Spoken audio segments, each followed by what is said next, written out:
So how about before we head to bed, we tell a few stories around the campfire? Oh, I'm up for that. Do you wanna get started? Okay, so there were these two queer trans women, and they were wandering through these very woods. These very woods. And they found a mysterious door. How mysterious. Very mysterious. And then they opened the door, they went through, and they found an entire land filled with queer and pleasant strangers. Oh, goodness. Ooh. Oh. And there were silly voices, and skits, and things that they played, watched, and listened to. Yes! Good luck sleeping tonight. I will sleep very well. I'll have very lovely dreams. Same, I think. yeah. Sleep well, sweet dreams, love you. Yeah, I love you.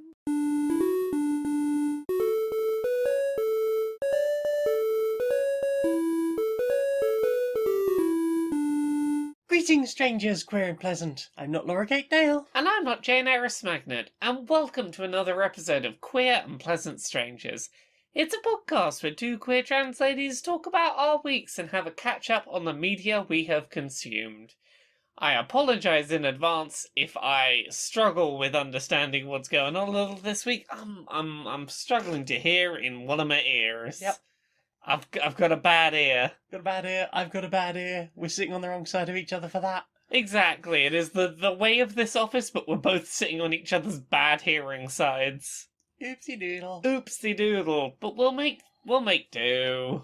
We'll be fine. Do we have enough sticky tape to make do? I think we can make do. String? Yep. Okay. If you've managed all these episodes on your bad side, I'm sure I can manage 1 week on my bad side. I mean, you're very good. You project. I do my best to project. I have a wussy half-assed voice that needs to be compressed to shit, so before we put these things out. A peek behind the curtain. So what have you played this week? Oh, I played murder mystery game Return of the Obra Dinn. Ooh. A game that you played in order to be a judge on the Golden Joysticks a few years ago. I believe so. Was it 2 years, 3 years ago? Many years ago. Some time ago. But yes, I definitely played through some of it by myself and some of it with assistance. It's a 1-bit 3D first-person murder mystery game set on a ship. Basically, the ship returned to port empty, and there are 5 corpses, I think. Yeah. Found on the ship, like, immediately. Mm. You are rowed out there by a slightly annoyed fisherman or person. You work for the East India Company as an insurance assessor. And basically you've got to find out what happened to the ship.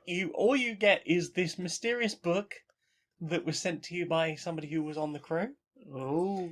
And a weird pocket watch / compass that if you pop it open near a corpse, you can see the moment of that person's death and a little bit of the surrounding narrative around that. Yeah. You're trying to piece together what happened to every individual person through following narrative threads as best you can and following hints to what might lead you to the next thing. Yeah, so like the first one at the very beginning is you hear a conversation with some people trying to break into the captain's cabin, and somebody shouts back at them, and that person then bangs open the door and shoots this person. So you know that this person has been shot. You can add that to their file.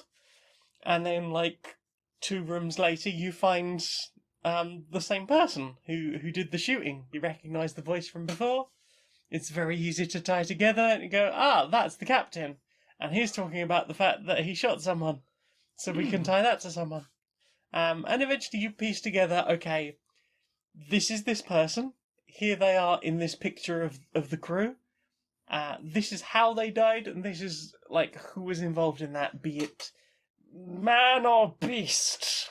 It feels somewhat similar to games like Her Story in places, in that it is one of those you have very little starting information. Just start pulling at threads and see what happens. Yeah, I think the real difference with this is that her story sort of ends when you decide it's over. Yes. And this is very much hey, there is a very definitive, there were 60 people on this ship you have to account for. Some of them may have survived, some of them will have died in various ways. Identify what those are. I think there's 58 you can find on board, and 2 post-credits. It can be a little frustrating in places when you're like, I know who this is and how they died and every single detail, but I can't work out their name and therefore I can't cross them off the list. Yeah. I can't put a name to a face, therefore I'm stuck on you. The names, for me, were the bit that, just got me to give up.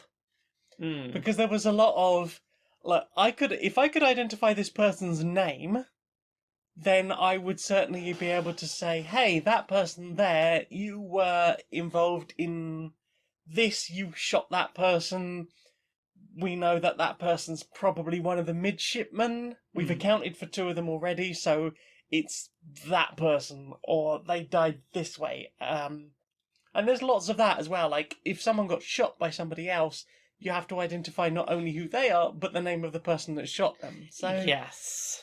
It's like, look, I can work out they got shot. It's the person in the stripy shirt. It was definitely stripy shirt person. I know this for a fact.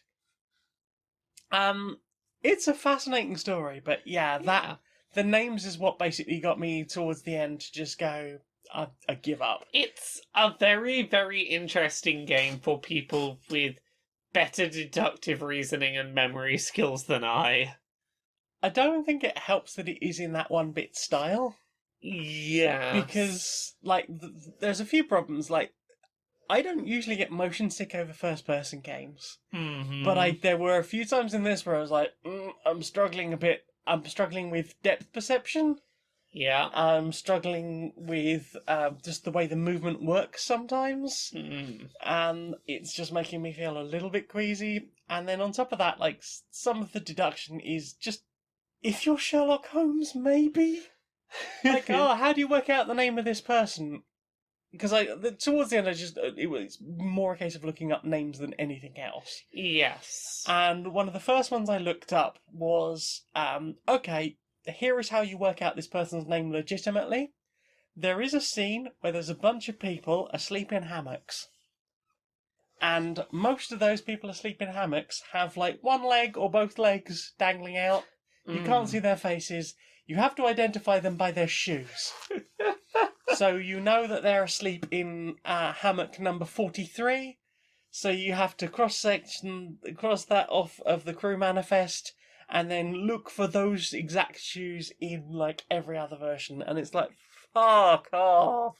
It's a lot sometimes. Yeah, don't get me. I got halfway through before I got to that point. It was like, it was more a case of I don't even understand how I'm supposed to know these people's names.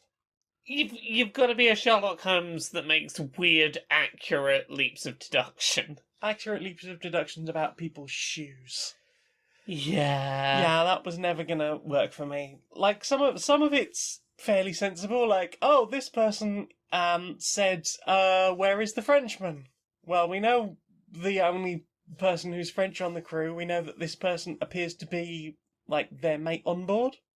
And it is a case of just going, okay, well, I think I know what rank you are because there is only one French person on board. This is their rank, so you must be that to them. So that was interesting. But and there's a few with accenty stuff. It's okay, well, I've ticked off every other Scots person, and you're not Scottish, so that must be you. There we go, we win. Fascinating game. Wouldn't have got through the last third, certainly, without looking it up. Yeah, same. I just got too frustrated and I didn't care anymore. I enjoyed what I played. Yeah, at a certain point I just wanted to know how it ended and didn't have the brain to do it, but... It's a fascinating story, for nothing else, that this crew had a really bad time. You're telling me. No spoilers, but beyond someone getting, shot with lightning... Things go downhill from there. Right downhill from there. What about you? You played anything? I've played a couple of shorter things. I started playing through Chicory on PlayStation 5. It's adorable. It is adorable. It's also on PS4 and PC. It is a game where you play a little anthropomorphic dog character who is not the legendary hero, or at least not at first. They are a person who works as a janitor in this legendary hero's tower, and this main character, Chicory, is the wielder of a magic paintbrush and paints the world in all sorts of beautiful colours, and this is a duty passed down through the ages, and suddenly all the colour drains from the world, and Chicory's nowhere to be seen. Oh, yeah. So their assistant is like, hey, what if I picked up the magic brush, and what if I coloured in the world? And it very quickly becomes apparent something pretty bad is going on. The game deals with some difficult themes in some places. I feel like this is a very mild spoiler because it's within the first hour of the game. One thing we know about Chicory early on is she stopped being the wielder and stopped painting because she went into a massive depressive episode and really sort of insulated herself and was like, nope, can't do.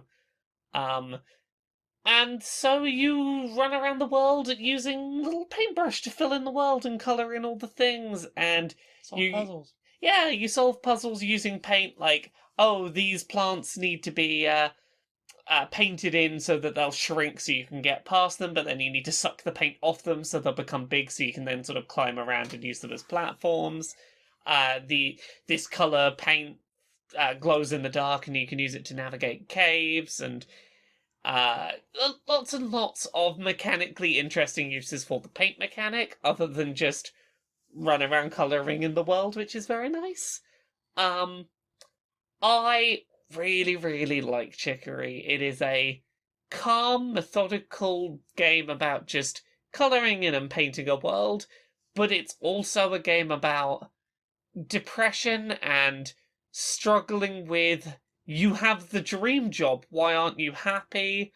And living up to other people's expectations. Like, very early on in the game, your main character is trying to colour things in and fix the world and is constantly being told by people, I mean, it's not how Chicory did it.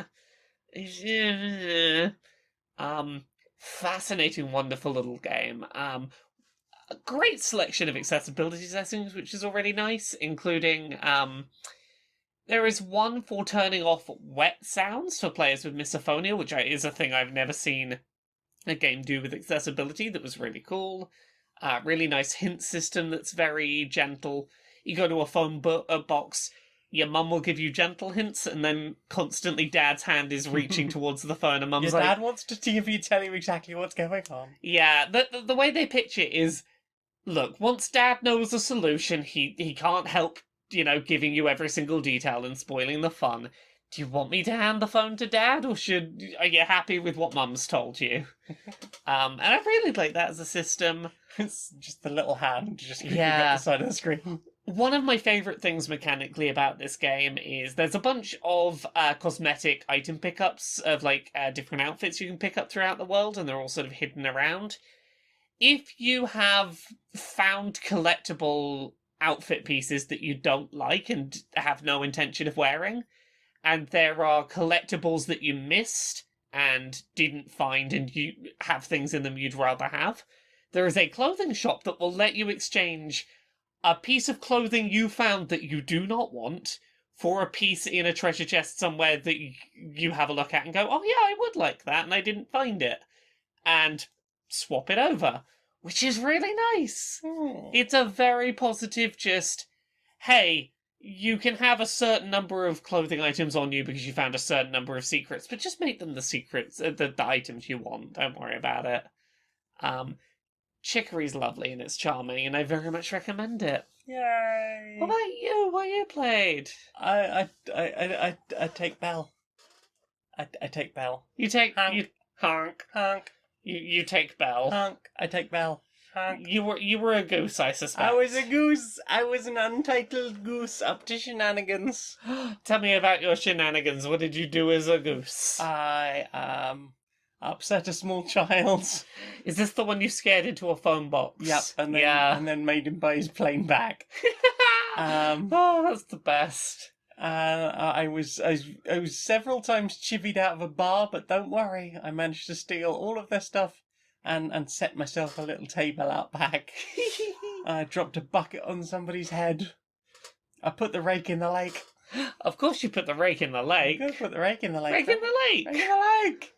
Rake in the lake. Yeah, for anyone who's not played Untitled Goose Game, you just play a goose who's a bit of an arsehole. It's very cathartic. Yeah, it's very cathartic, just be a bit of a nasty person with no consequences. Be a nasty goose to what I imagine are just horrible Tories. I mean, even if they're not, it's just, hey, wouldn't you secretly like to just be a bit of a nuisance and then run around in circles mashing the honk button? I like to imagine that they're Tories. I feel so much better knowing that they're getting their just desserts from a goose. Their goose is cooked. Untitled Goose Game's very good, silly fun for a couple of hours. Yes, I streamed it start to finish in one sitting. I don't think it outstays its welcome, that game. No, I did sort of go, oh, is that it? Oh, okay. I did have a bit of a laugh at the ending as well. Yes. Like, the thing happened. It ended on a good punchline. It was like, I was like, oh, is it over? Okay, you ended good. Well, this goose is a jerk. This goose is a jerk. Same time tomorrow. Gonna get that vase. Ooh, I'm gonna get that vase. What about you? Played anything else? I played the demo for Neo: The World Ends With You. So the original The World Ends With You was a DS game like 15 years ago, and the big gimmick was that you controlled one character on the top screen of the DS using buttons, and one character on the bottom screen of the DS using touch inputs. I never had the coordination for this game, which is a shame, because aesthetically, tonally, in terms of its soundtrack, it was exactly my jam. It is a game I prefer to watch playthroughs of than actually play myself. It had a lot of unnecessarily complex systems thrown at the player very fast. It was not a user-friendly game, but it was very stylish, very memorable, wonderful bit of DS software. Neo: The World Ends With You is somewhat of a soft reboot. The idea of the original game is some people wake up in Shibuya and they've got 7 days counting down on their hand, and, oh heck, there's a big competition. If you have the most points at the end of the week, you can have any wish you like granted.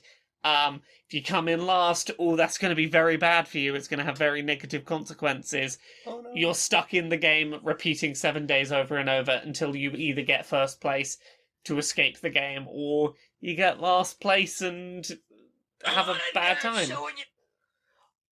Did Facebook do a shout? Facebook did a shout. Apologies. That's okay. But because of the fact it's a cyclical nature that, like, every time someone leaves the game, they just add more people in and keep going with new weeks, it's very easy to basically be like, hey, let's say that this happens several cycles later and there's new people in there. Gives a really good excuse to just reboot the series and act as if this is the first game. I absolutely love the demo for Neo: The World Ends With You. It is like a 2.5 hour long demo. It does a really good job of introducing an engaging narrative, gameplay, giving a sense of how the gameplay progresses and giving you room to play around and level grind and get a feel for the combat system a little bit. The combat system is infinitely less complicated to play and is much more like getting into a flow state in a music rhythm game, which I really enjoy. Basically, every character in your party can be equipped with one attack at a time, and that attack will be mapped to one of the face buttons. So it might be like, okay, my melee character is currently mapped to X, and if I mash X, they do their melee attacks. My ranged character's mapped to Y, and if I mash Y, they'll do their ranged attacks. And there's a charged character that's on one of the trigger buttons, maybe. And the gimmick is that each attack has a certain way of putting enemies in a stun state. Face McFly! Facebook, what you doing? Yeah, each move has a way of putting an enemy into a stun state, and for a few seconds after that, if you attack them with a different move, you do massive bonus damage. So it is about chaining moves together very quickly and going, right, this move, and that gets its stun, and I go straight into this move and get its stun, and I move into that move and get its stun. And the more you chain attacks together like that, you build up a synchronicity meter that lets you do special moves when it hits 100%. So it's about getting into a groove of knowing the moves you've equipped to each character, and working out how to best go from one into the next, into the next, into the next, into the next, so you get your big super moves. It is a really satisfying combat system. The soundtrack's fantastic. It has a very wide variety of musical styles in it, but it somehow makes them all feel like they fit in this mashup of a game. There is some really terrible mid-2000s style new metal, like angsty butt rock. Yeah. There is some good like dance music in there. There is some electro stuff. There is some like glitch hop. There is a bunch of different genres that sort of mash together. There's some jazz in there. Ooh. But yeah, it is a JRPG about, hey, you've got a week to work out the mystery of why you're stuck in this game and how you can win it and all that sort of thing. There's a very interesting little narrative hook thrown in early where one of your characters maybe can rewind time, and that might be relevant in some way. But yeah, it is the most like audio-visual stylish JRPG I have played. Probably since Persona 5, it's right up there on that level of, oh, this is a visual spectacle happening. It's a 2.5-hour demo that does a really good job of selling what makes that game cool. If you're looking for a JRPG to play, go try this demo out. I was very much sold by the end of it. I streamed myself playing through it, and by the end the chat was like, I had no interest in this game, and 2.5 hours later I have already pre-ordered it. There are a lot of people that got very on board. The demo's very good. It's very good at showing off why this game's kind of cool. Oh, yes. So yeah, I really dug the demo for Neo: The World Ends With You. Progress carries over from the demo to the main game, which is really nice when you're like 2.5 hours in. The demo is very forgiving with how much level grinding and collecting of resources and that sort of thing you can do. The combat's so fun. I deliberately made a save before the final boss of the demo and was like, okay, I'm going to jump back into that save and I'm just going to keep level grinding because I'm enjoying the fighting enough. I just want to keep doing fighting until the game comes out, because the game's like a month away. That was very good. What about you? What did you play? I played some classic Lemmings. You did tell me how Lemmings was. It's exactly the same as it was when I was in middle school. I've been thinking about Lemmings recently because... I don't know why. I think somebody must be playing it at the moment and it's slipping into my periphery. So I think I talked about Lemmings on a Ratchet and Clank accessibility video a while ago, and maybe that's what's brought it up. Maybe. There's a weird minigame in that's basically Lemmings, but for robot ghosts. Of course, robot ghosts. Indeed. Yeah, Lemmings is a game that, last time I played it, it stood the test of time pretty well. Yeah, I mean, it's pretty simple pixel art. It's like a puzzle game for the ages, really. I mean, it never had the long-standing nature of something like Tetris, and I think that is partly because it kept being diluted and diluted. Whereas, obviously Tetris managed to stay pretty pure. Lemmings obviously needed multiple different levels, and that led to Lemmings, Oh No More Lemmings, Holiday Lemmings, 2 years running.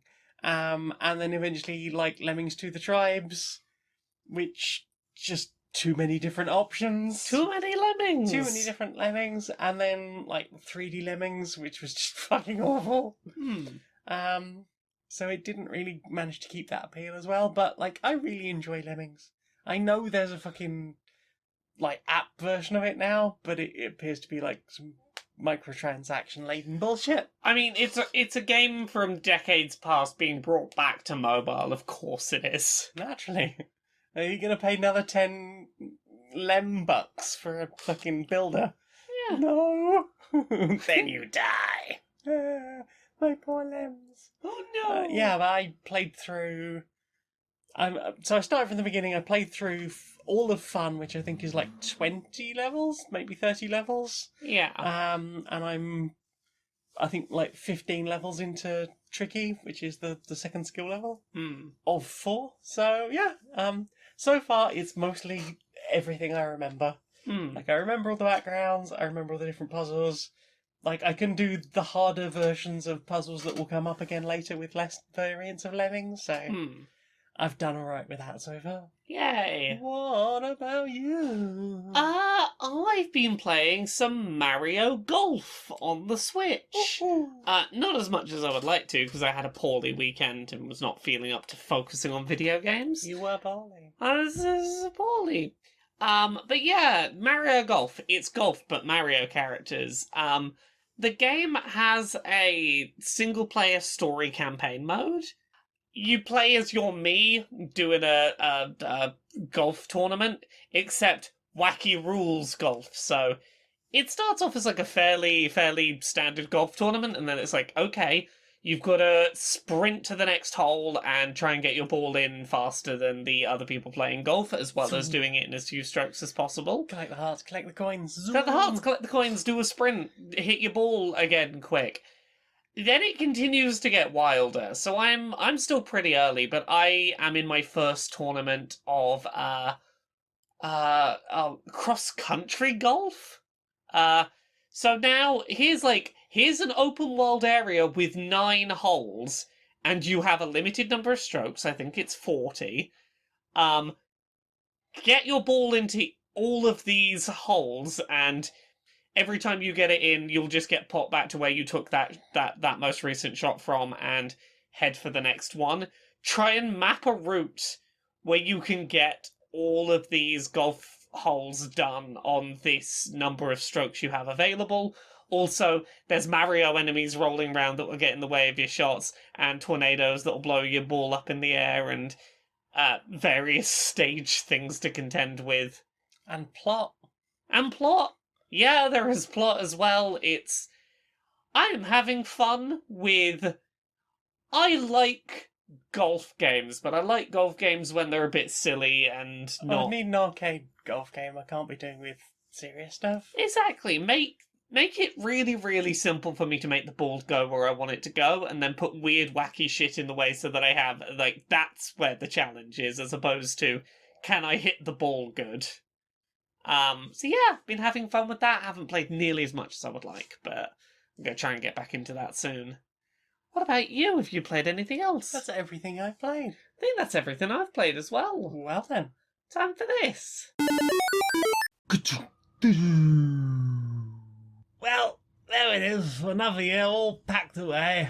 Rainbows all turned off, and we'll just... Do we tuck them into boxes or something? I'm sorry, what's going on? It's the 1st of July. Yes, it is. So, Pride's over, we just pop them all in a box, do we? Oh no, not this again. Do we have to have this conversation again? We talked about this last year. We do the thing. We have the Pride Month, celebrate all the gays and the LGBTQIA+, and then there's 1st of July, it all stops. I mean, how about we had this conversation last year, maybe support gay people, outside of the designated month where you feel it is financially viable for you to do so.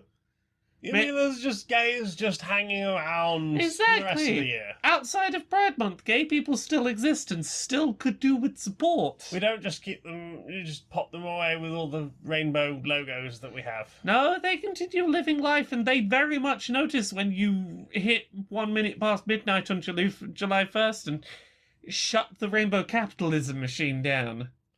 So what you're saying is we could be making more of the rainbow money all the time. I mean, I suppose you could. Look, the things you do are performative, but you could do them outside of Pride Month. That would be something. You know, maybe Do you think that would make us more popular if we did it outside of the year? Would that be good for marketing?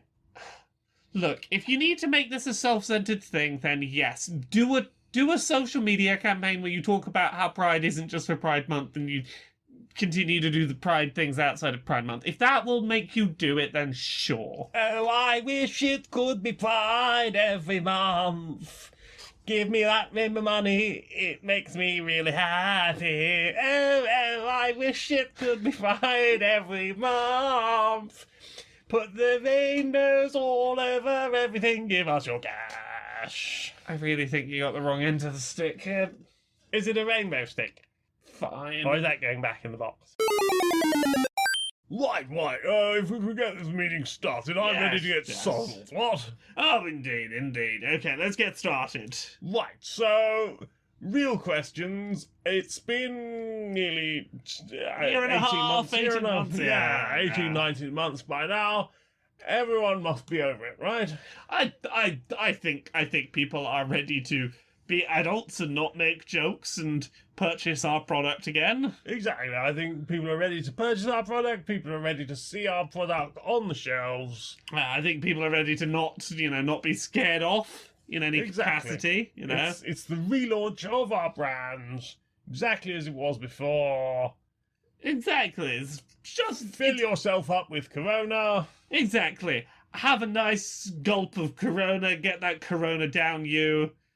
Fill your body with Corona. Now you're allowed back in the pub. Get Corona. Exactly. And lime, obviously. Yeah, and lime, of course. Are we ready though? I'm ready. I was hoping for some money. I mean, I'm ready. It's been a year and a half without money, but okay.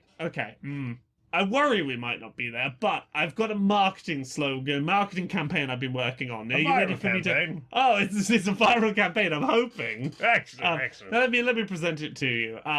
Now you're vaccinated, it's safe to get Corona. You're bloody clever. What? I think so. I think the memes will sell themselves. Yes, he's the memes of production. Isn't that how it goes? So, what have you put in your eyes? When I was having a poorly day, binge-watched the first season of Invincible. I've heard good things about that. Yeah, this is a adult animated superhero show on Amazon, and it is on its face about a Superman-style hero in a world full of superheroes. You're sort of came from an alien world, all-powerful, flying, near-invincible, super-powered hero, and his son, who, around 18, has finally started manifesting his Superman powers, and how they get along in a world of superpowers, and this son learning how to use his powers. And very quickly it becomes apparent that there is a darker, more sinister plot underpinning what's going on. It gets very violent, very vicious, some pretty steep morality stuff going on very early on, and as the audience we know what's up, and it becomes dramatic. It becomes like weirdly comparable to something like Death Note, where you know who the bad person is and what they're doing, but it becomes a game of two sides of, are they going to get caught out? How is that going to interact with the people trying to do good things? when are these two plots inevitably going to crash into each other, and what will we learn when they do? I don't want to say too much about it. It is a real good show. I very much recommend it. It is a very, very good time if you don't mind a bit of vulgarity and some animated, detailed gore occasionally. If you don't mind a cartoon character's brains being stamped onto the floor, for example. Like, It's an afternoon. I mean, yeah, I got on alright with it, but it's not going to be for everyone. So yeah, Invincible, I really dig it. It's very good. Yay. What have you watched? Well, speaking of animated cartoon violence, we watched Castlevania Season 3. Season 4. Yes, we watched the final season of this Castlevania Netflix show. I don't know why I keep thinking it's Season 3. Because they spread them out so far, it's hard to separate them out mentally. I forget. The past happened. But yeah, we watched the final Castlevania season. What did you think? It's very good. There's lots of... Again, it does what Castlevania, the series, has done well. It's really epic action fight scenes with just some really bleak storytelling and some good built-in drama around it. But I mean, the bleak storytelling is offset by some genuinely laugh-out-loud, really good character writing. Yes. Like, that's the thing I think that stops it getting too bleak, is this season continued to have, like, little one-liners between the characters really fucking landed. Mm-hmm. Like, they know how to write this character talking to this character and giving them a bit of back talk. Mm-hmm. Those fight scenes are superb. Oh yeah, always, every time. There are very few anime that know how to spend a budget on fight scenes like Castlevania. Yeah, I think they did a great job once again, and I look forward to any future projects, because you've Yeah. mentioned that there is a series involving a different Belmont. Yes, they're gonna start doing a series at some point about one of the other Belmonts, which I'm excited for. I think my only real problem with this final season is the final villain got built up very, very, very, very, very quickly at the last minute and dealt with very, very, very quickly. Kind of. They had been mentioned previously. They had... It was sort of been sort of scattered out here and there, but not in a way that made you go, oh, yes. I get what they were trying to do. They were trying to do something subversive where there was a character that showed up right near the end who was built up as like, oh, I'm so excited to see what they can do, and they were gone within like a minute. I was like, that's that. There was some deliberate anticlimax that didn't necessarily work for me, because I was just like, I get what you're doing, but I wanted to see the cool thing you were teasing. But like, that's a very minor gripe in the grand scheme of things. That show is very good. Yeah, definitely. I very much enjoyed it, and yeah, look forward to whatever that team do next, because they do good animes. Yeah. What about you? Have you watched anything else? I've continued watching season 2 of Canned Heat, that wrestling We watched that together. wrestle show. Yeah. We watched the Wrestle Friends. Yeah, I've watched season 2, episode 2. I very much enjoyed the evolving storyline of, hey, so this character stole this trophy at the end of last season from the legitimate winner. Okay, here's the match to try and get that trophy back. Oh shit, some underhanded stuff went down. I'm very curious to see where that plot's going over the remaining 4 episodes. They've done a very, very, very good job of building up a very hateable villain. And I'm excited to see where that goes. Mm. Yeah. What about you? Have you watched anything else? I watched a bunch of tattoo-related videos on YouTube. I've watched some of those with you. Yeah, mostly stuff from the Inked channel. I don't know anything about them, but apart from the fact that they do tattoos and talk about tattoo stuff, I think I'm craving more ink. I was gonna say, are you craving getting back under the needle? Yeah. I mean, same. Yeah. There's like loads of like, I want to get this done, and I want to kind of get this done, and I kind of want to get this done. I kind of want to go and get some stuff done soon. I don't have the money, but I really want to get some more done. I've got the money, and I'm behind. I've got a couple of Dice Funk seasons that I want to get some tattoos done for. I've got several ideas that have been like on the to-do list. Mm-hmm. I can't start on my big leg piece until next year, but I've got a bunch of arm bits that I want to start popping on. Arm bits. Yeah. Yeah, I've got some like leg thoughts swirling around in my head, and Yeah. a couple of other bits like back of my hand, wrists. Yeah. But yeah, you've been watching a bunch of videos of things like tattoos I refuse to do. Tattoos I refuse to do. Tattoos that I'm sick of doing. Tattoos. Things not to ever say to your tattoo artist. Just how to be respectful at a tattoo appointment. Yeah. Wildest stories about people who've come in for tattoos. Yeah. People passing out. People having nipped off to fucking hold up a liquor store. Please shave my my crotch. Oops, sorry, I haven't shaved my crotch. Someone shitting themselves on the table. Oh. Yeah. People bringing their kids in. Apparently, you can get tattooed in Florida at the age of 10 as long as a parent brings you in. That seems like a very bad idea. I mean, surely your body's still going to be doing a lot of growing, and there's potential that your tattoo's going to be all stretched and not. I mean, how that you want is it. one of the smaller problems I have with this. I mean, yeah, there's a number of problems, but that's.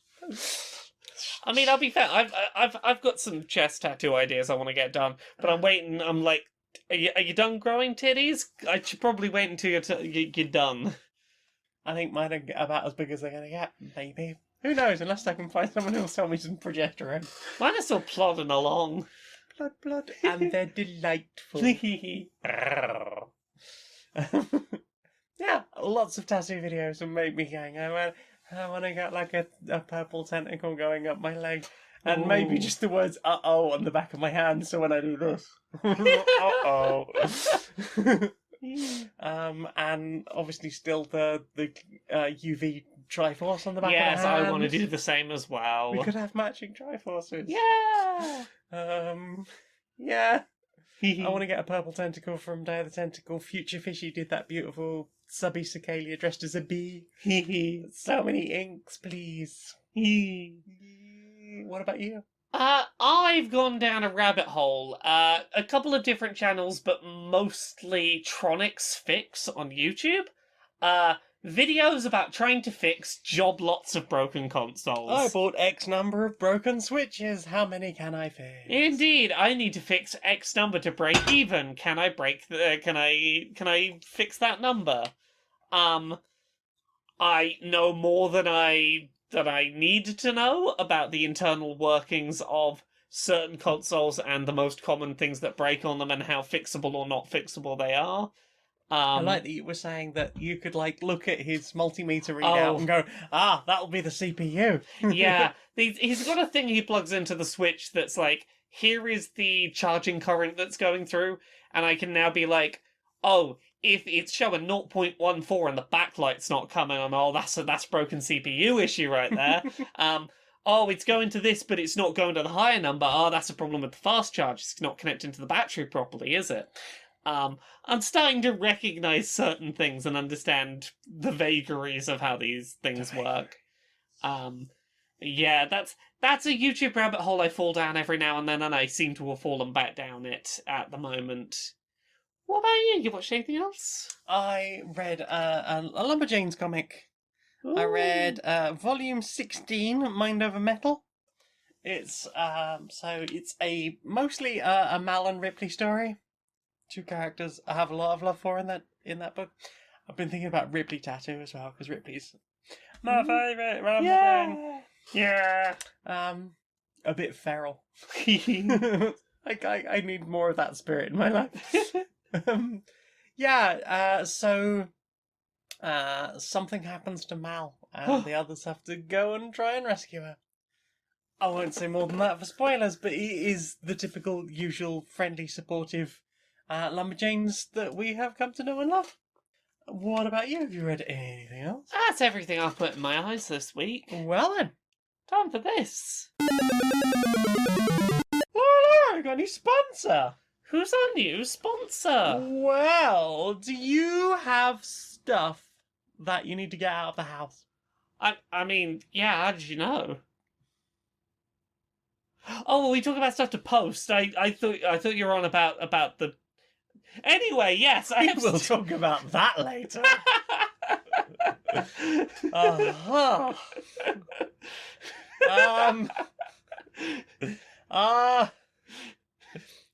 Do you not want to go out of the house but want to get the things out of the house? Whatever this. Pretty sure it's not a body, everybody. I think we're okay. Yeah, I mean, look, it's a pandemic outside. I would rather not go to the post office if possible. Well, check out our sponsor this week, postage.lol.net. Oh, is this one of those things where I can do the... Legally recognised postage. And I don't have to go to the post office? Don't have to go to the post office. All I have to do is print out the label with your printer using labels. Oh. Sticky labels, not just print them out and then cut them out and then... Oh. I need to have... Wait.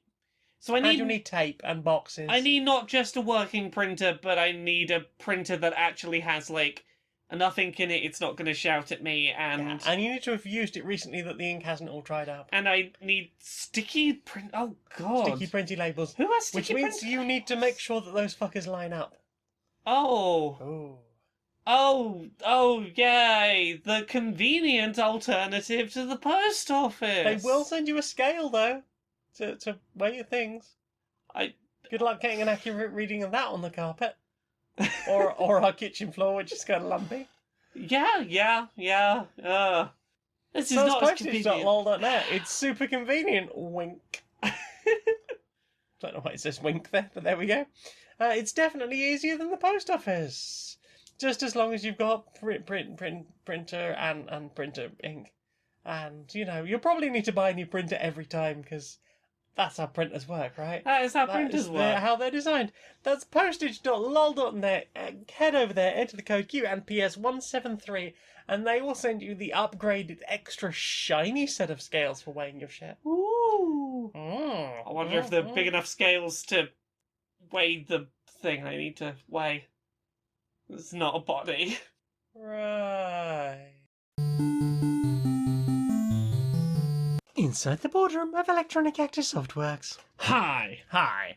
So, it's budget time. It's time for working out the budget, and more importantly, bonuses. I love bonuses. I know, bonuses are wonderful, they are great, they are amazing. And they're bigger, right? Well, see, that's the thing. Numbers go up, so obviously Numbers go up. bigger bonus, but the more numbers go up, the more we can justify bigger bonus.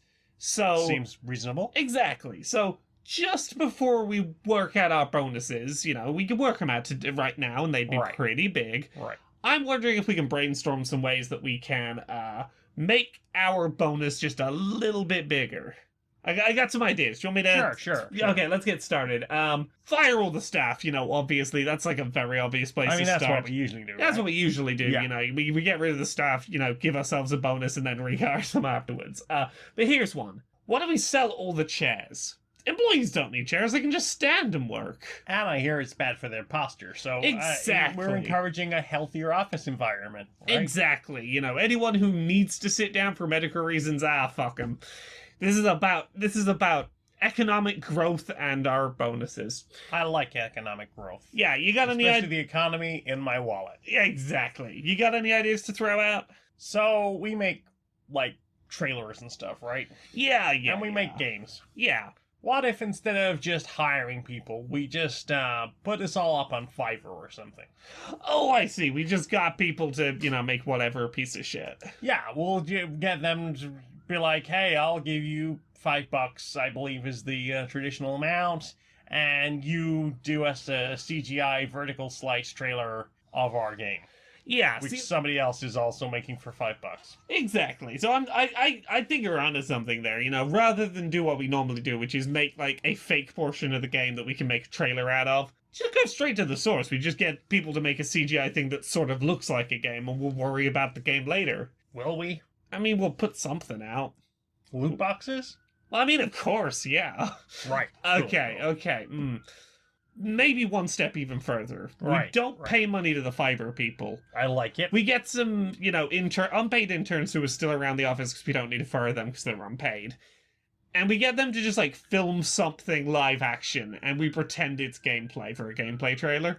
I mean, it worked for Resident Evil, right? Exactly. We just point it in and go, hey, look how good graphics are. May not be representative of final graphics.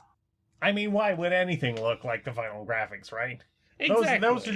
Those are just our dreams, right? Exactly. Hopes and dreams. That's what we sell here, right? Kindling on the bonus fire. I like burning things. Exactly. We are fucking geniuses. I know. So, we've spoken of eyes. Tell us now of your ears. I put a couple of bits of music in my ears. Mhm. So I listened to a track called "Everybody Gets a Piece" by a band called Area 11. Cake. I don't think it's about cake, but maybe. Pie. I don't know. I didn't ask them. So Area 11 is a band that, like, a decade ago I started listening to, that originally started out doing sort of chiptune mixed with rock songs about, loosely themed around various anime, and they've sort of over the years moved away from that into doing more just their own stuff. I drift in and out of listening to their stuff, but I always enjoy when I do go, you know what, I feel like a bit of Area 11, that'd be nice. Very sort of anthemic rock with chiptunes, synth stuff layered on. They do a great live show. They're playing in London in November, and I might see if I can go along, because I've been missing live music, and they always put on a good show. Oh, heck. So I might go try and see them maybe later this year. I listened to Something Good by The Damned Things, which is most notable because it is a cowbell percussion-driven melodic rock track, and we need more rock with prominent cowbell. Just a good rock track about how all the best people to be friends with are maybe considered sinful people. Yeah. And the best track I found this week is a track called "Be Gay, Do Drugs, Hail Satan" Tick, tick, tick. by Super Cassette. It is a really laid-back, chill rock song about a kid with mental health issues, bit miserable, bit sinful, growing up in a religious school, and really not getting on well with that particular environment, and turning his life around on the advice of a fellow kid who passed him a note in the bathroom at school that just had the 6 words, "Be gay, do drugs, hail Satan" on it. It's a song about learning to love yourself, love who you want to love, embrace a belief system that actually wants you and doesn't tell you that you're terrible for being you, and treat your mental health however works for you. Be gay, do drugs, hail Satan. Hail. I did enjoy the track ends on a somewhat comedic, the person's on their deathbed at 95, they've lived a good life, they're surrounded by family, and their grandson comes over and goes, Do you have any advice before you go, Grandpa? And he's like, yes, just come closer. Let me whisper my advice to you, grandson. Be gay, do crimes, hail Satan. And I was like, it's a good track. I very much enjoyed it. I listened to it on loop a bit today. There was an hour and a half or so where I was doing a bit of an anxious, and this track carried me through. It's a good track. Just had it on loop for a bit. Mm-hmm. What about you? What do you listen to this week? I made some music. Tell me about the music I you made a new piece of music called Riding North, and I was aiming for lo-fi, and it's come out kind of lo-fi, but it's also this weird ambient thing of, it's raining, and appeared to be, on a motorway, maybe? There's the sound of, wheels going over imperfections in the road, and motorcycles passing. You've got some very good motorcycle samples in there. I got the Ghost Hack Ultimate Producer Bundle 2021, which had in their ambient Foley section a bunch of motorcycles. I was like, yes!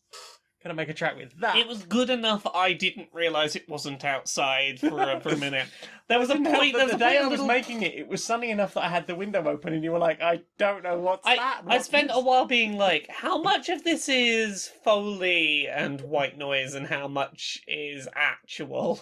Mm. Which I think is a good sign you've done good, effective Foley. Way out. They recorded it well, and I had fun putting it together and like putting the transients of like a motorcycle going past, like on the beat, and like doing stereo spectrum effects so that it sounds like the motorcycles are passing across from left to right and stuff. Yeah, you did real good. It was a very fun bit of music I really you made. like that track, and it's probably one of my favourites now.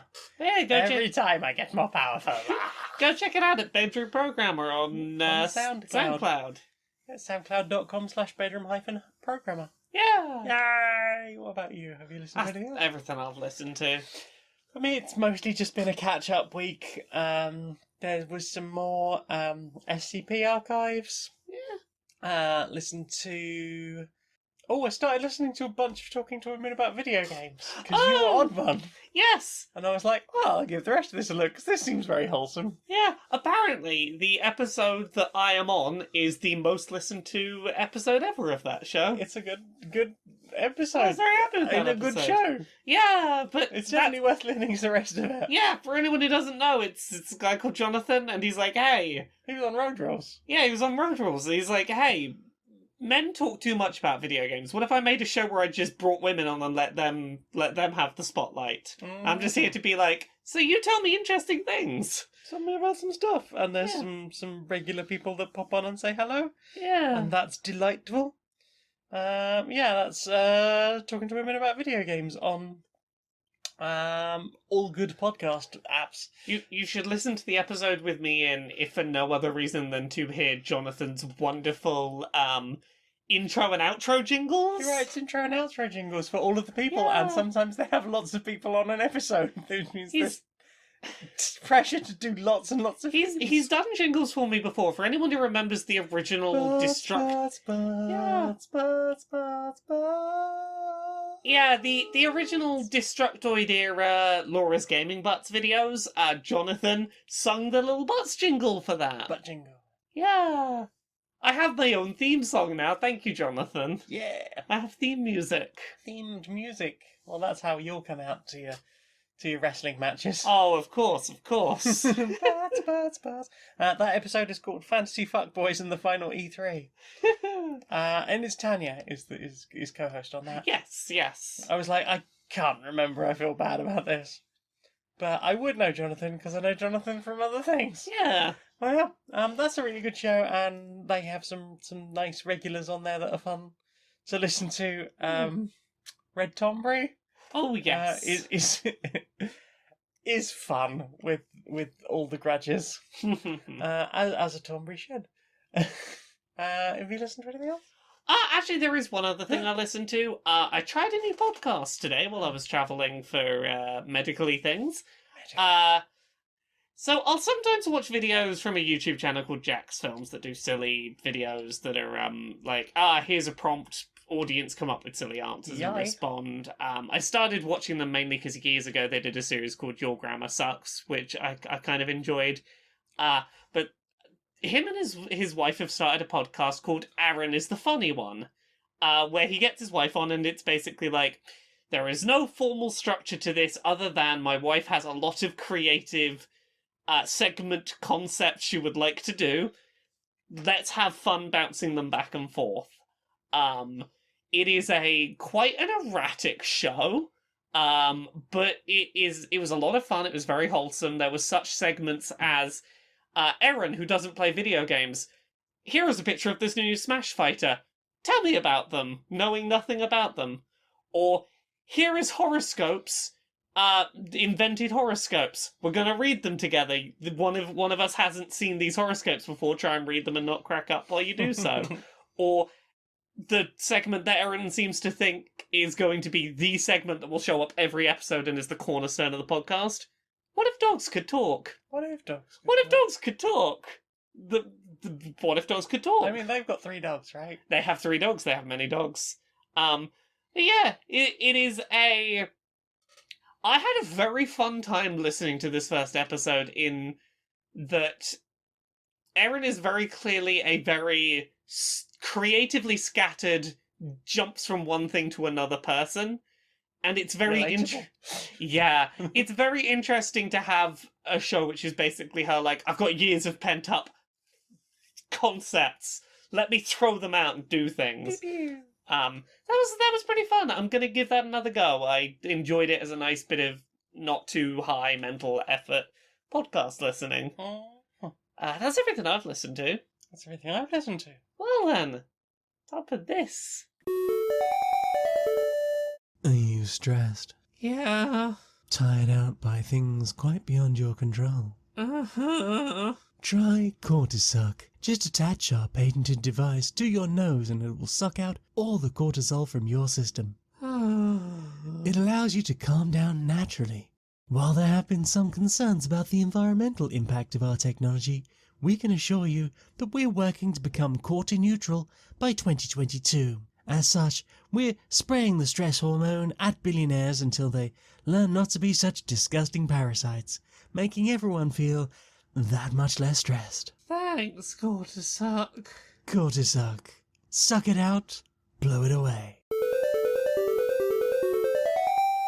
Did you see this new image filter they've added? No, what is it? It's Let great, me right? have a Just look. just snap yourself a little picture that you're happy with. Yeah, there we go. Right, okay, and then look at the different sliders down here, so you can pick like more feminine features, more masculine Oh, features. is this just one like of a- these gender filters they keep trying Kind around? of, but there's like the different sliders. You Uh, can like imagine you're like a Skyrim. You can do all the different. I facial mean, at least sliders. it's not a binary this or that. Okay, I'll That's have a fine, look. that's fine. Okay. Right. Yeah. Right, yeah. Yeah. Okay, And then, that's pretty alright. really- Yeah. You happy with Yeah, that? yeah. Okay. Now here. Yeah, okay. Okay. Look at that. Oh! That's just your face now. Oh, this is much better than getting depressed about not looking the way I want to look. And it saves your old face and your old body in there. So if you want to like cycle through, I think there's like an RGB mode where you can just like cycle through loads of different ones if you want to do that, Oh. or you could just like have a weekend one and one for the office. Well, this is rather Yeah, lovely. it's good. You can just pick what you want and have another go if you want. I'm gonna hit the random button. Oh, that is an Oh. unusual number of eyes. No middle sliders. No None middle at all. slices at all. Let's go back to that autosave. Yeah. Oh, There we go. that's good. That I'm very impressed that the technology's really come along, huh? Yeah. Questions, time for questions. What's the questions? Felix asks, would you rather fight one elephant-sized ferret or 100 ferret-sized elephants? Neither is. I don't want to hurt either of I them. want to be friends with these friends. I would like to be friends with them.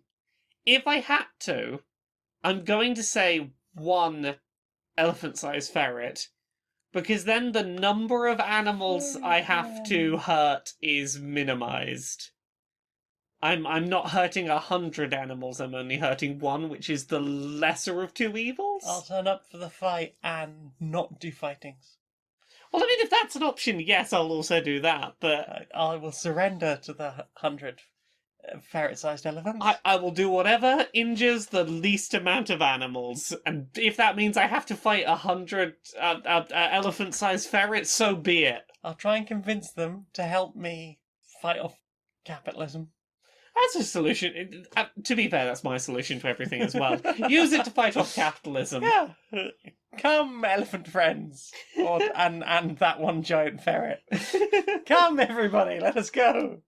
Let us take back the world from these horrible parasites. Job asks, do you have, who do you romance on Mass Effect? I don't romance anyone, because I didn't enjoy Mass Effect, and I didn't really want to date any of them. Every time I play Mass Effect, it always ends up being Liara. Asexual Mass Effects. Occasionally I'll be like, Garrus, you're vaguely interesting, maybe I'll interrupt you from your calibrations to be like, calibrate this, What if we're all just friends on a ship? I mean, generally I will sort of, I always, no matter what I try, I'm like, oh, I'll try someone else this time. I'll try someone else this time. It's always Liara. I like that too. That blue tentacle lady. I do like blue tentacles, but they're a bit short for my liking. That's fair. I'm not going to tentacle shame any of Liara's people, but Well, the thing about their species is that their genitals appear however you most want to see them appear. much bigger tentacles. So if you want to see much bigger tentacles in your mind, they will appear to have much bigger tentacles in their genitals. Well, there we go.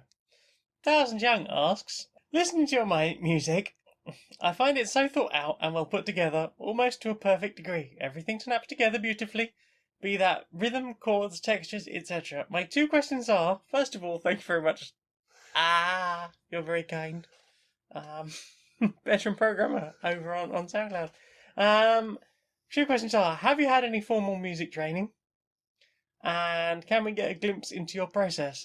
Okay, I had 2 lessons of music at school. They consisted of, here is 12 bar blues, improvise a 12 bar blues. And I didn't even understand how to read sheet music, so I just played the notes individually at each bar and just held for 4. 1, 2, 3, 4. Now, is that not what we were supposed to do? Because no one actually explained this to me.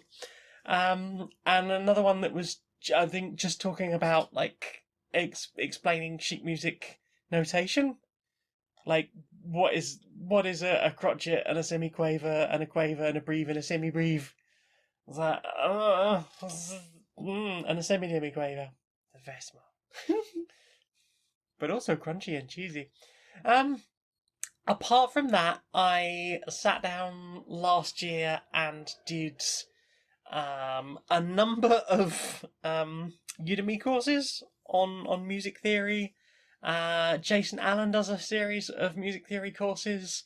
He also does music theory for electronic musicians, which is more less aimed at classical, more at specifically for, hey, if you want a less reading sheet music kind of lesson, I will teach you that too, and will make it apply more, and I will run it all in Ableton. Not that I use Ableton, but it is a transferable squill.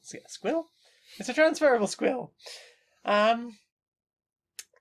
Apart from that, I've also done the Think Space Education, how to write music and how to write teach yourself music theory, which are both very well done courses. I've watched a lot of Guy Mitchell Moore's stuff on YouTube, who does like little music theory ones and like how to make a loop into a tune and things like that. So mostly YouTube. You're mostly self-taught off of internet videos. Yes. And you've done real well out of it. Doing okay. I think, I feel like I've, for now, learned everything I can from that kind of thing, and I have to just sit down and spend more time practicing. But I am consciously making more of an effort to keep doing that. And as for a glimpse into my process, I sit down with my keyboards and a fanny about, or I will flick through Flex and try and find a sound I like in FL Studio. And eventually I will get something I like, probably try and put some drums behind it, and then try and work something out from there. I've done sort of melody first, I've done chords first, occasionally I'll do beats first. Those usually don't go very far. Yeah. Because I struggle more with getting them to go places. Sometimes I'll be just like, oh, I've written this bass line. It's clearly like a disco bass line, so I'm just gonna do some disco. Yeah. Yeah, I don't know. It's a lot of experimentation and hating everything I do. You do a lot of playing around with lots and lots of sounds until you find a sound where you're like, I feel passionate about this sound today. What can I do with this sound?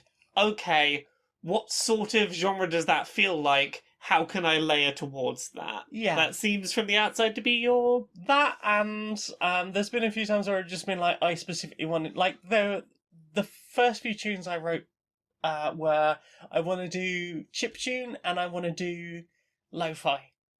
And even my lo-fi has been getting a bit more technical recently. So it is really just a case of immersing myself in it and practicing and fucking about and allowing myself to be wrong a lot. Yeah. But not being afraid to go, hey, I did this, I spent 6 hours on this and I hated it, but I saved it, so I'm going to dive back in and have a look. There was one recently, a track I did called And We Will, which I just labelled previously as We. I don't know. It feels a bit togethery. I don't know what this loop is. And it was 16 bars that I absolutely detested. And I was like, I'm going to fucking do something with that, because there is a good melody in there. And yeah, I think I wrote 2 tunes in 2 days a couple of weeks ago, and I was quite happy with that. And that was one of them. And that was one that I just sort of rescued from my bin of saves. Never throw out the stuff that you're like, oh, this isn't working out, because you might work out something to do with it later. To a degree. I think if you've only got 10 or 12 of those and you're as amateur as me, if you start to get more than 10, think about deleting them, because otherwise they can hang over your head. Yes. And stop you just going, but I want to do something else, I've got this idea. Don't be afraid to just delete stuff that's not finished. But don't be afraid to keep some stuff that you're like, yeah, maybe this will be useful later. Give it like a couple of months. Like, imagine it's in your recycle bin. You can refresh it anytime you want. But probably best to just get rid of it if it starts hanging over your head, or if you're thinking about it too much and not in a positive way. Yeah. And the other thing I do is I hum melodies into my phone. I have a recorder thing on my phone. I've got a folder full of melodies that I've done nothing with, because every time I try and get them out, I'll put them into FL Studio and go, oh god, this sounds like garbage. I've got auto-tune now, so maybe they'll sound a bit better, but yeah, the few times I've tried to do something specifically from a melody I wrote in my head, I've not yet been able to make that into a tune. I think that's like the next skill I'd really like to put together. Yeah. But yeah, music production's fucking stressful. Because it's not just a case of, oh, I learnt some music theory, or, oh, I know how to play piano. And don't get me wrong, that in itself is a big skill.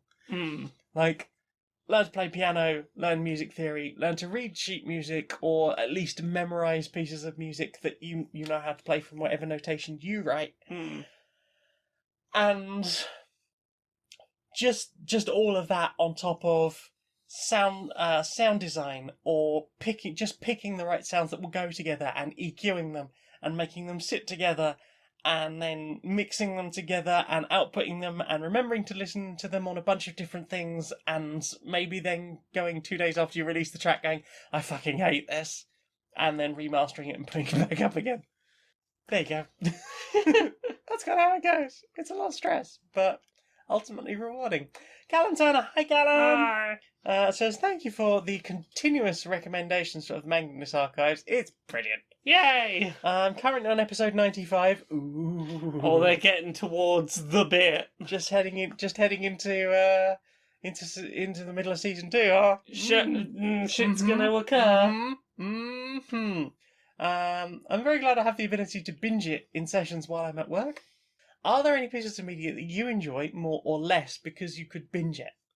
I think you've talked about the Adventure Zone being one of these for you. Yeah, Adventure Zone balance, and I think for me, narrative or drama-based podcasts, because of my ADHD, I find them a lot easier to follow if I can just binge them. Yes, I am the same. I find them a lot easier to follow if I'm not having a week's gap at a time between trying to remember what's happening. Yeah, absolutely. Like I very much enjoyed listening to the last season of Magnus, but I don't think I got as much out of season 5 as I had done of the previous ones, because I was listening to it week to week. I suspect I will get more upon the eventual re-listen. I'm getting there. I'm about 100 episodes in myself now, so yeah, very much enjoying listening to that again and getting so much more out of it this time. Honestly, any kind of narrative media I prefer to binge. Yeah, Adventure Zone Balance I had a great time with, but like Graduation and Dusk. Yeah. Get it all in my head ASAP, because otherwise I will forget week to week what was going on. Welcome to Night Vale. Oh, yeah. Not because I think it necessarily has such an intense thread that you need to remember everything, but because I just find I slip away from it the second I stop binging it. Yes. Which is a shame because it is a good show and it has so much good about it. That said, I have found a new place where I can listen to Night Vale and actually pay attention to it. Swimming. Yeah, I had my swim headphones in and I was like, oh, walking to work at 5 in the morning in the dark, or apparently swimming. Those are the places my brain goes, yeah, this is a Night Vale time. Nice. Nice. Yeah, I imagine that'd be quite fun. I look forward to trying that myself at some point. I'm trying to think of other things. Dice Funk. Dice Funk's good to binge. You should listen to Dice Funk. I'm on seasons 3, 4, 5, 6, 7, and 8. They're all self-contained stories. Yeah, D&D podcasts. What is it? Wildlands, Dames and Dragons. Anything narrative is good to binge. Narrative podcast, good to binge. ADHD. I mean, at the same time, I don't think you need something like that for something like, say, the SCP archives, because it's an anthology series Yeah. that isn't connected, as opposed to the Magnus archives, which is an anthology series that is connected. Yes. You might occasionally go, oh, it's that thing from that episode, but it does not fucking matter. Yeah. Follow-up to that was, are there any pieces that you are glad you had to wait for timed releases of? Oh, that's a tougher question. That is a tough one. I don't think so. Like, I think maybe, in hindsight, might be able to look back at things if I listen to them again and go, yeah, having a week to sit and process that and, ponder and chat to other people who were listening to it live.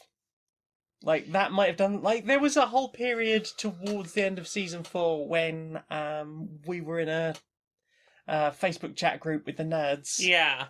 That was oh my god, are you excited about the Magnus archives? Yeah. And that was great to sort of just oh my god, have you listened to it? Yeah, I've got theories, blah, blah, blah, blah, blah. And then, yeah. I think that will be missed by people who binge certain things. I have a recent one. The early episodes of WandaVision, I think, really benefited from time to sit and mull over mystery Theories. stuff. I think not letting you sprint through it helped the pacing of the early season on that. And I would hesitate to say maybe the same for Loki. I would say possibly the same for Loki, but whereas I think Falcon and the Winter Soldier probably would have done better for just being a film. Let me get through it in a single day, please. Yeah. So there you go, that's a visual one for you. Yeah. Phoenix 2, hi Phoenix! Hi, Phoenix! What world record would you hate to have?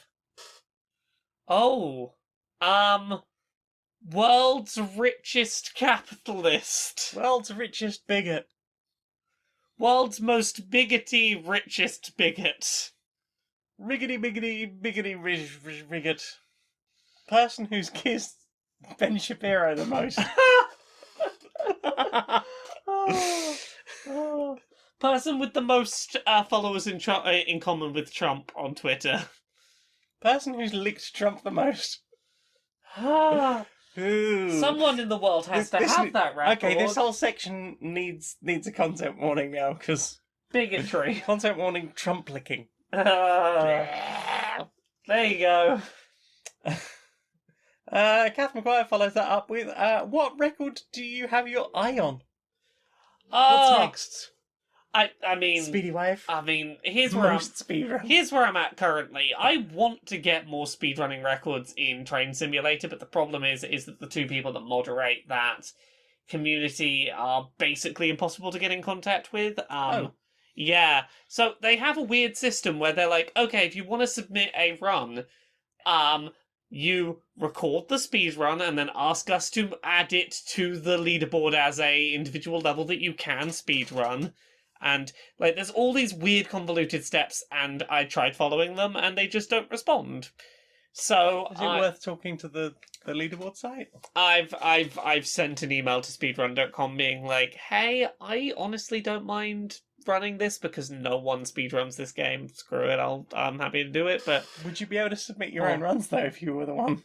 Both of the current people who run it prior to my starting speedrunning it, were the only 2 speedrunners on that game. Ah. The 2 moderators were the only 2 speedrunners. Okay, so maybe that's it. Maybe they're like, if no one ever gets past our moderation. I mean, honestly, that's the vibe I'm getting. So, honestly, that's my answer. Is right now I wanna start clocking in a bunch more train simulator speedruns, but I have to talk to the people who run speedrun.com and be like, hey, this game is kind of dead because the moderators do not follow their own process for letting people submit times.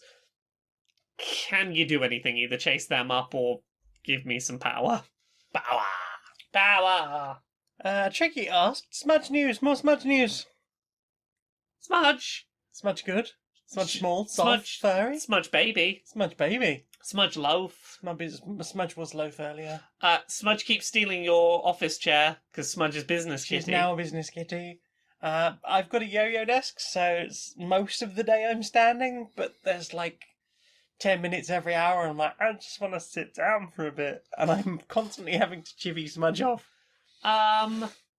Me and Smudge had a very good cuddle at like 7 o'clock this morning before I had to head off to the doctor.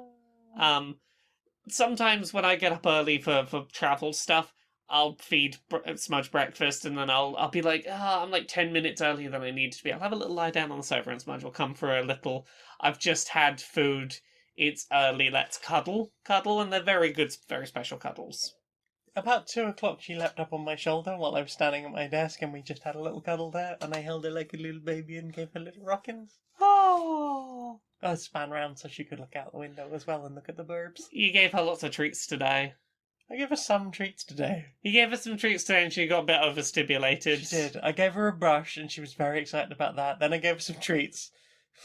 And then I tried to give her a little head rubbing for enjoying the treats, and she turned around and bit me. Ah! I'm in snack mode. Is that another snack on my head? Oh, no. She does very gentle bites, though. She does a bite. Oh, that's a little more. Usually she's very good at, like, it's a warning nibble. There's no damage done, just teeth touch skin and go, teeth are here. This was a middle of snack munch. Don't interrupt middle of snack.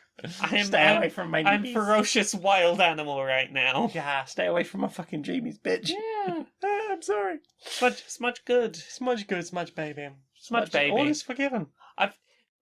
Recently, every time I see Smudge, all I can do is tell her she's a baby. She is baby. That is my entire interaction with this cat. Is you're a baby. She is baby. A baby.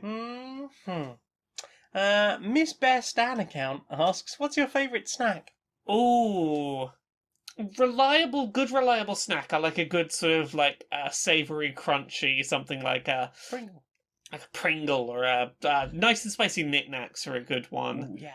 A prawn cocktail crisp. Something in that sort of savoury, crunchy, dry variety is usually a good, reliable, I'll always sort of be in the mood for. Scampi and lemon knickknacks. Oh. If only you could get them in big bags in this country. Indeed. Casio! Blair Black Lives Matter asks, not a question, but I wanted to say that I really enjoy Queer and Pleasant Strangers. It's a nice little show to get all the depressive and anxious thoughts out and make happy for a bit. Oh, yeah! You deserve happy. I'm glad it helps. Happy we can help. Yay. Wood asks, what musical instrument would you be? What musical instrument would I be? Yep. Oh, I'd be a flute. Very sort of light and Tutti dainty. frutti. Just A very little bit light ethereal and dainty. mystical. What about you? What would you be? I would be a harp. Because I'm big and chunky and very heavy, but I can be graceful if I try. Oh, you're a very if good I fall harp. on you, you might die. You're a very good harp. That is not all the questions. There's another one. Oh, I found the other saved page of questions. Haha. Alpha, it says, I can ask Frog. You can ask Frog, but take good care of Yeah, him. look after Frog very good. If Frog wants to be had, of course. Yes. Math Tiger says, can I sleep now? Yes, you can. Get some rest. Tuck tuck. Have a little cup of warm milk. Time for biddens. Lacto free if that's what you require. Vegan if that's what you require. Chrono, everyone's just asking for stuff in my Discord. Can I have a veggie cheeseburger? Yes, you can. Yeah. Kiri Magic, is it ethical to import trows from Shetland to the British mainland? Yes. I don't know what trolls are. Trowels, sorry. Trolls? Yeah, they're like a mystical pixie creature. I mean, Also where the word drow comes from. is that ethical to do to the people of the place you're introducing them to? They may not know to be prepared for mystical creatures doing fey magics around them. How about this? Not necessarily the British mainland. You can put them in Westminster. Okay? That includes the palace. If you can make sure they don't escape Westminster, sure, let them do their fey magics. Alpha also asks, how do you barbecue a Dory? You shove a spit up their arse and roast them over a fire. Very simple. Yeah, burn the money to make the fire that you Burn the roast money them to on. make the fire, because money is ultimately an evil in the world. Well, that is all the questions this time, definitely. Well then, time for this. Do you know what I want to see more of? What do you want to see more of? Social Justice Warriors. Social Justice Warriors. Yeah. All right, Larry. All right, Mary. How you doing? Oh, it's been a bit of a stressful day. It's spun me out a little bit, I'll be honest. Yeah, same. Bit more tiring than I'd hoped. Yeah, just sometimes it just takes one thing to just throw you off entirely. Oh, exactly. Yeah, you been up to much? Oh, I've been thinking as the, people are getting vaccinated and the summers are rolling around, protests are starting to be a thing that's gearing up a bit more again. Yeah, it's good to see, and we do desperately need it. Exactly. But, one thing that this reminded me of, and I know we talked about this before, but I just wanted to bring it back up again, is that Kill the Bill, you might remember, was a thing going around about the... There's a lot of bills that need killing. Well, specifically, this was about the police additional powers bill for protests. Yeah, police crime prevention bill is, I think. I believe so. Yeah, basically, the idea was to give police more power to stop quote-unquote inconvenient protest. I mean, isn't the point of protest to be inconvenient? Exactly. Like, if you prevent protests from being inconvenient, you take the teeth out of them. You remove their ability to do anything. And if you remember at the time when this was floated, it got a lot of pushback, a lot of people protested against it, and rather than cancelling the bill, it was, put aside to discuss at a later date. And I think it's been long enough now that a lot of people will have forgotten that that was a thing that happened this year. And that is likely to come up later this year. Because the sneaking suspicion, and I think very likelihood, is they put this aside, hoping people will forget about it so they can sneak it through at a later date when no one's paying attention. Yeah, I've been seeing a lot of mutterings about this, in the last few days. Lots of people talking about that, and I'm wondering, because we had that big trans protests. Up in London the other day, and I hope I hear there's more coming soon. I hope that's also well attended. But and we've had all the XR stuff. Was that a couple of summers ago now? And that was that was. I think that's probably where like the most of the inconvenient stuff came from, because we had obviously people on the DLR, people gluing themselves to the roadways, and. While I absolutely agree we need radical action on climate change right now, a lot of people just saw that as, well, this is inconvenient to me going about my capitalism. Yeah, but that is exactly the point, is you be an inconvenience so people go, what was so important to you, you were being an inconvenience. Like, people may not have, been happy that morning that the DLR was stopped because people were on, very loud cars outside. Yeah. I bet you need that through the Zoom call. Yeah, mate. Yeah, that day that people were stuck, not able to get the DLR that morning because of the, people on top of the trains, people did pay attention to what group it was and what they were talking about, and that, it got the thing done. I mean, it certainly made news, but sadly I don't think enough is being done with that, but that's not really... that's not really the point is you've got to support the right to inconvenient protest, whether you personally like an individual inconvenient protest or not, or think it is beneficial or not. It is important that across the board we support the right to inconvenient protest, because the definition of what constitutes inconvenient is so incredibly broad that that could just be negative media attention happens when those lot protest, therefore it's inconvenient, therefore no. Also, I think if you take away the right to inconvenient protest, or you clamp down so hard that you say that all protest is too inconvenient for you, you are opening the door to, people feeling like they have to get much more radical as a result. Yeah, and also one thing that's worth noting is those kind of police bills will always be applied unevenly. Oh, 100%. Anything that is up to police discretion of what is inconvenient will unfortunately favour allowing right-wing leaning protests to continue and left-wing protests to get shut down. That, and also we've had whole situations like we had the vigil for a woman murdered by the police. That was heavily cracked down by the police, and then what was it, 2 weekends ago, last weekend, we had London absolutely chocked full of people drinking outside pubs, not a mask between them. Last year there was a day where there was a trans rights protest planned and organised. The organisers got a call from the police the night before saying, if you come and protest, you will be arrested. Meanwhile, a bunch of other protests went on. Yeah, there was an anti-mask protest. There was a QAnon protest. There was a bunch of conspiratorial protests going on. They were all allowed to be there, fine, but Well, probably because they were the only ones that wouldn't have listened when they were told not to do the thing. Exactly. Virtual love, mate. Yeah, virtual. Not long now. Count down those weeks. Oh yeah. So close. That was gonna be mighty good. Oh mighty good, mate.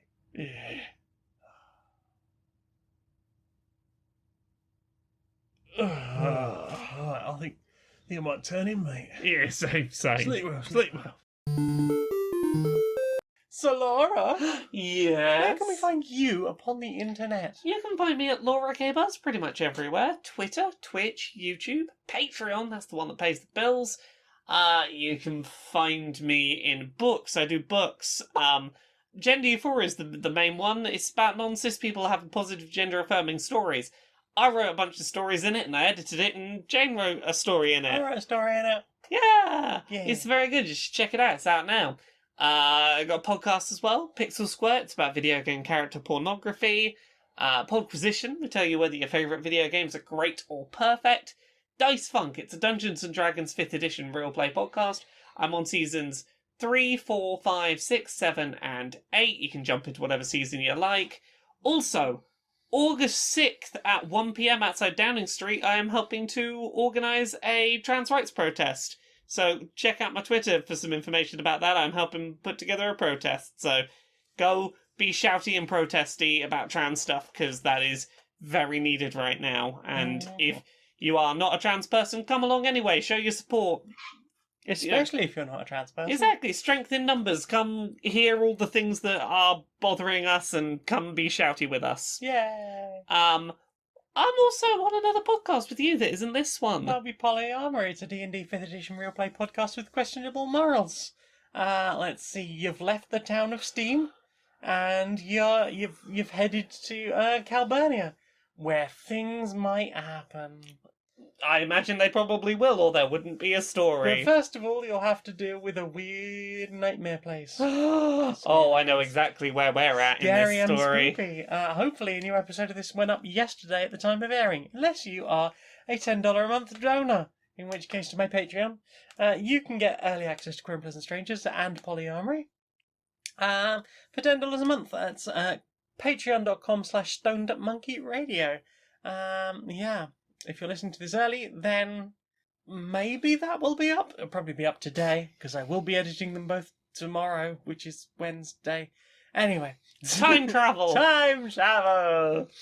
As I said, I make music under the name Bedroom Programmer. We've got the Queer and Pleasant Strangers t-shirts. They're available on my Redbubble. I'm on Twitter. We've got a Discord channel. If you hit me up on Twitter, I will send you a link, because we try to keep that as locked down as possible for everybody's safety. That's all the important ones. All of my links can be found at streamerlinks.com/Janiac. That's JANEIAC. Thank you very much for joining us, Laura. Will you sing us out, please, darling? Until next time, be a stranger.